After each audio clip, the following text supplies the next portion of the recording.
Election conspiracy theorists are off to the races after an ABC station in Pennsylvania briefly showed what appeared to be vote counts during a Formula One race more than a week early. They're both off! Extraordinary! Take a look at this. WNEP-TV in Scranton put this ticker up during lap 65 of their broadcast of the Formula One Mexico Grand Prix on Sunday, October 27, 2024.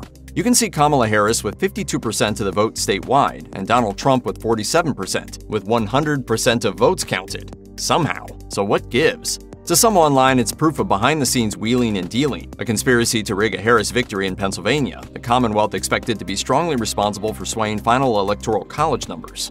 Everything's going to come down, I think, to Pennsylvania. Nationally, we are going to be watching Pennsylvania like a hawk. Comments under screenshots of the supposed results include, "The cheat is on, stop the steal," "They're rubbing it in our faces," "They leaked the script," and "ABC is cheating for the Democrat machine." One poster on X is keeping a watchful eye, writing, "If the same graphics pop up after November 5th with the same percentages and the same vote count, it'll be extremely suspicious, and the media wonders why nobody trusts them."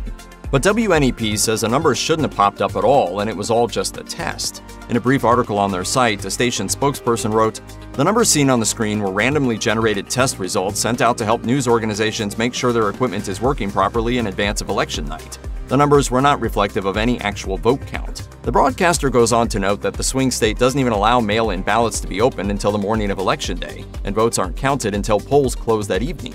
So how do the randomly generated numbers compare to what's actually happening on the ground? Real Clear Politics has Trump leading the polls in Pennsylvania by just 0.7% on average as of the making of this video.